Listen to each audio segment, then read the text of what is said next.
Meus amigos, a gente vai falar sobre um assunto que é dos mais importantes para a vida do ser humano hoje.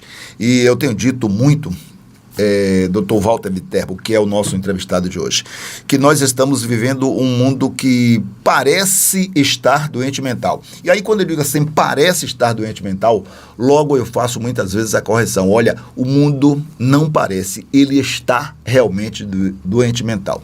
Diante do que a gente vê, do estresse do dia a dia e de tudo, enfim.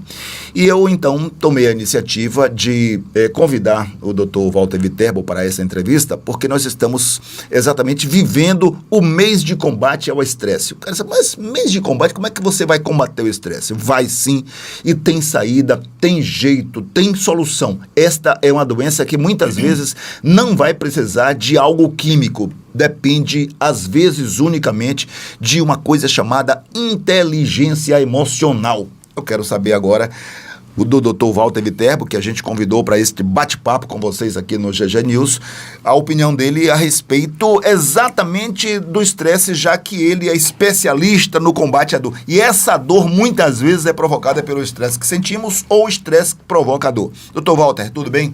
Tudo bem, muito prazer por essa oportunidade e agradecer, porque é sempre bom a gente ter espaços para falar de saúde. Sim, sim. Todas as vezes que eu sou convidada para qualquer espaço dentro da imprensa, eu primeiro agradeço e enalteço, né? Seja a rádio, seja o jornal, seja a própria mídia impressa, e hoje a mídia online, né? Isso.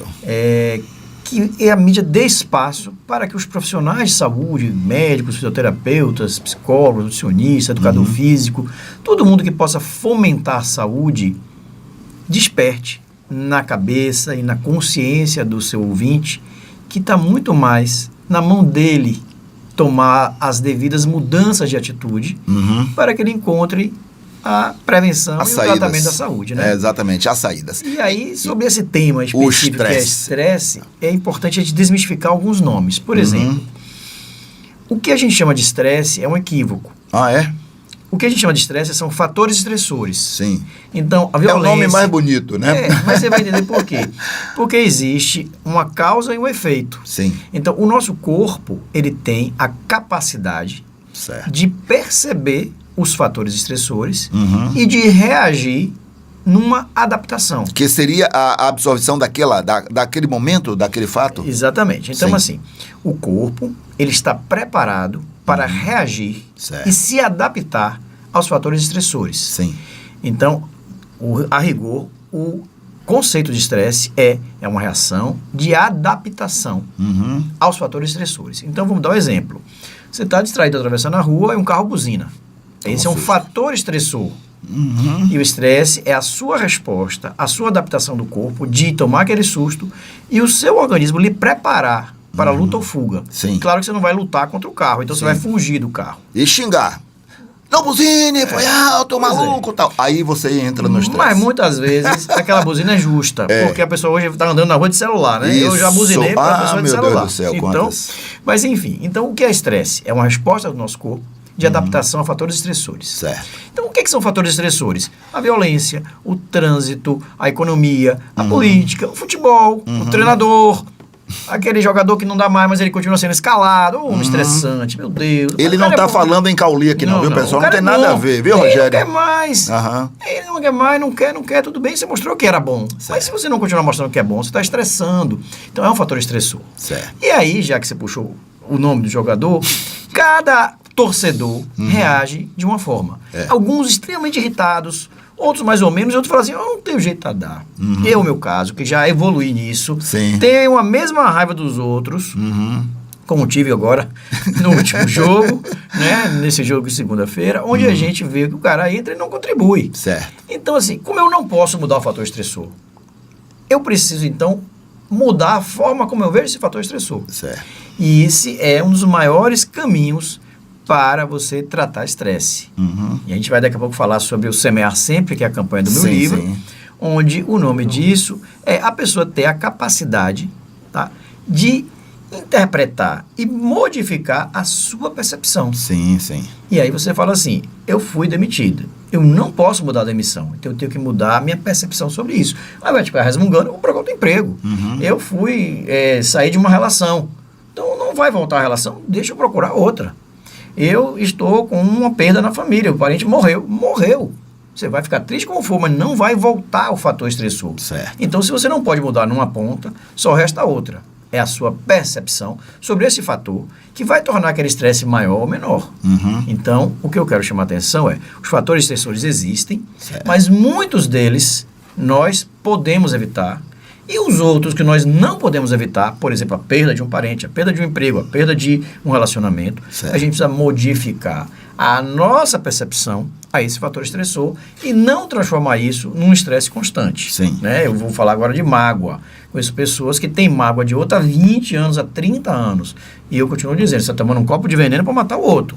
Porque toda vez que eu vejo fulano, eu tenho ódio, tá? Você tem ódio, fulano para seguir a vida dele. Então, importante estresse é a nossa resposta de adaptação a fatores estressores. Muito bem. Agora, essa adaptação depende do que exatamente? Algum fator químico que a pessoa também vai conviver com ele? Ou passe a conviver ou não? O corpo é individual. Sim. Cada pessoa está preparada para algum tipo de resposta. Então, se você pega uma criança e dá uma vacina nela, ela vai chorar muito, porque ela não sabe o que é aquilo, ela não compreende. O adulto sente a mesma dor, mas aí ele vai dizer, eu preciso sentir essa dor, mas não vou chorar. É a mesma vacina. Então, as pessoas são diferentes. Se é uma pessoa que já vem usando remédio para dor por outro motivo, ela vai sentir menos dor. Em relação à maturidade em relação ao estresse. Certo. Eu trabalhei muitos anos na minha vida ao mesmo tempo como residente de anestesia e dono de bloco de carnaval. Eu tinha fatores estressores ao mesmo tempo enorme. E a primeira coisa que eu fui evoluir foi, diante de um estresse, fique calmo. Sim. Porque senão você passa a ter dois problemas. Então, você está com um paciente, ele começa a ter uma parada cardíaca, fique calmo, senão você tem dois problemas. E idem para o carnaval e para tudo. Então, cada pessoa tem uma forma de resolver, de responder, e naturalmente, aquela pessoa medicada, aquela pessoa trabalhada psicologicamente, aquela pessoa mais evoluída, aquela pessoa mais habituada a situações de estresse, vai reagir de uma forma melhor. Aquela outra que vive num momento onde nunca foi exposto, nunca teve a necessidade de se adaptar. Então, as respostas são individuais. E muitas delas podem ser prevenidas de acordo com o seu grau de educação, de medicação e de até histórico de ter vivenciado situações estressantes. Existe uma forma da pessoa amanhecer, por exemplo, se olha, hoje eu vou passar o dia sem que nada consiga me estressar. Existe um caminho para isso? Bom, você não pode, é intangível o que o outro vai fazer. Sim, tudo bem. Você não pode saber o que o outro vai fazer. O que importa é como você vai reagir àquilo que vai acontecer. As surpresas então, a sua maturidade, sim, o seu objetivo, o seu propósito em se estressar menos é um bom começo. Porque existem pessoas que chamadas o pavio curto. Qualquer coisa parece um galo de briga. Né? Eu outro dia dei uma palestra, dei exemplo de um alarme de um carro. Tem gente que parece um alarme de carro. Você apertou bem, já está ali pronto para disparar. Qualquer coisa, a pessoa dispara. Então, você deve conhecer pessoas que têm uma tolerância maior e tem aquelas pessoas que têm uma tolerância menor, chamado pavio curto. E tem a chamada paciência de Jô, né? Aquela coisa, inverso, meu Deus do céu, deixa para lá. Então, de novo, é muito individual. É muito de propósito de vida, de querer tolerar, querer aceitar, querer administrar ou explodir. Mas já é um ponto positivo você amanhecer com essa ideia, isso vai ajudar. Né? Esse propósito de dizer assim, olha, tem até uma música, hoje nada vai estragar meu dia, né? Então, é mais ou menos isso, olha, hoje nada vai estragar meu dia. Ainda que possa acontecer alguma coisa, eu estou com o propósito de me importar menos. Sim. De tolerar mais. Existe um estudo que mostra alguma coisa ligada ao cérebro da pessoa que é mais ou menos estressada? Qual é a diferença de um para o outro, doutor? É exatamente isso que eu falei. Cada pessoa tem uma história, cada pessoa tem um caminho. Então, ela vai criando uma maturidade de percepção e de resposta. Certo. Com o passar do tempo, né? Então, quantas situações estressoras você já foi exposto? Há 20 anos atrás, um pequeno grito era motivo para sair na mão. Hoje, um xingamento deixa para lá. Então, nada mais é do que uma maturidade de adaptação a fatores estressores. Mas existe algum histórico que indique que a pessoa adquiriu a maturidade necessária e seja absolutamente inteligente emocional? Existe. Existem pessoas com propósito. Você falou, por exemplo, do Zen, do monge, né? Eu vou dar um exemplo interessante. Nós temos o Ecopark Zen lá em Baçaí, que foi criado exatamente como um refúgio para os clientes da Clínica Viterbo. No dia da inauguração, a gente levou uma pessoa para fazer uma meditação guiada. Sim. Um grupo lá, tinha umas 200 pessoas e tal. E aí muita gente participou, outras ficaram observando. E aí eu escutei de um grande amigo que fez assim, nossa, como me estressa ver esse pessoal meditando. Só de olhar o cara meditando, eu tô estressado, eu não tô aguentando isso. Mas ele falou sério isso? Falou sério, porque Deus. pra ele, que vive a 200 por hora, né, Sim. 240 no velocímetro, a pessoa parar, fechar os olhos, ficar 5 minutos assim, e falar, não, já tô estressado só de lhe olhar. Imagine eu me posicionar numa posição adequada para... Então, assim, isso é pessoal. Então, isso precisa ser entendido, que cada pessoa tem o seu pavio. Certo. E com o passar do tempo, algumas pessoas vão diminuindo e outras vão aumentando. E aí, de novo, quanto mais você aumentar seu pavio, quanto menos você reagir, aí sim, vem agora o fisiológico. O que é a nossa resposta? É o nosso sistema nervoso simpático, que é aquele que nos prepara para lutar ou fugir. Certo. É aquele que aumenta a adrenalina. Os nossos órgãos funcionam por hormônio. O hormônio é quem diz, coração, bata mais. O fígado, bote mais glicose para o meu músculo ficar forte, eu sair correndo. Pulmão, respire mais rápido. Certo. Então, quando a nossa adrenalina, nosso cortisol sobe, o corpo entende, você está em risco. Bora ficar forte, preparado para lutar ou fugir. O problema é quando a pessoa está exposto aos fatores estressores por muito tempo e o corpo tem essa mudança por muito tempo, ele vai adoecer. Porque ninguém é um carro para andar a 400 km por hora sem parar. Sim, até claro. a Fórmula 1 quebra.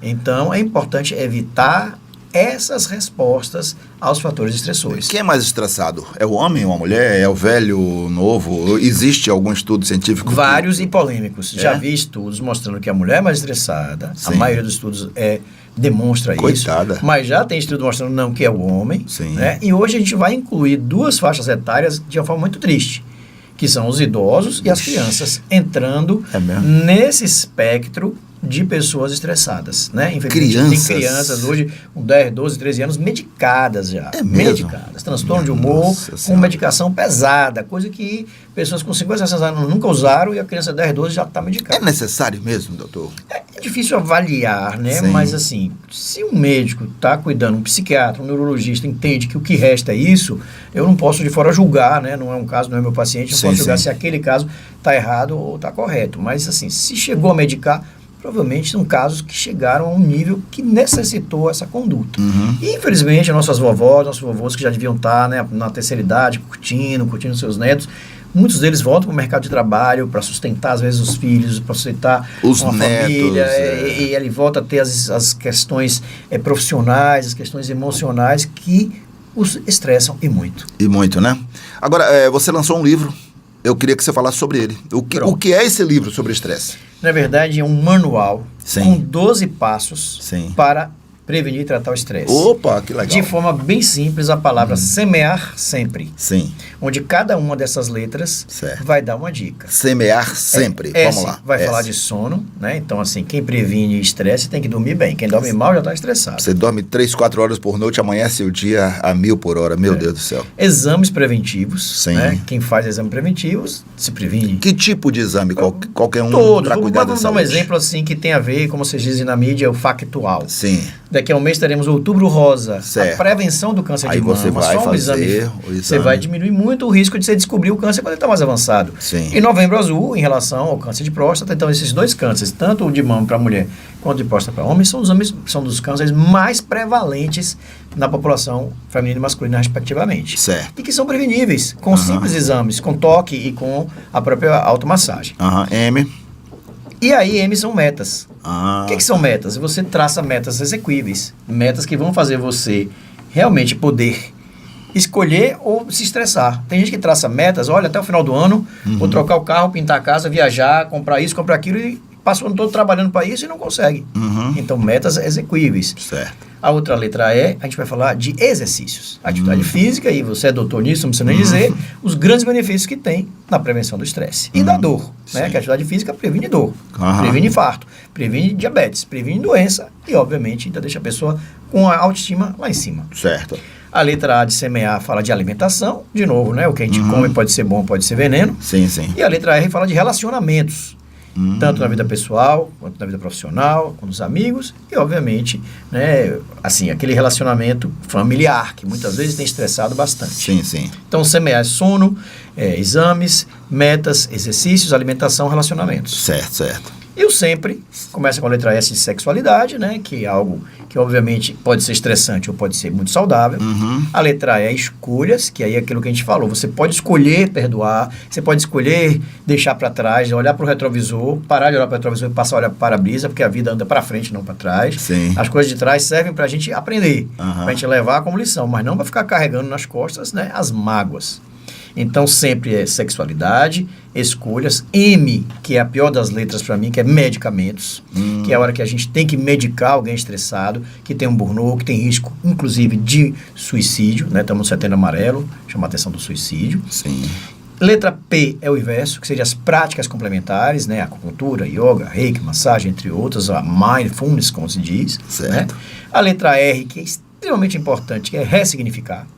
O que eu não posso mudar, eu mudo a forma como aquilo significa para mim. Eu ressignifico. Sim. E por último, a letra E, que é a espiritualidade.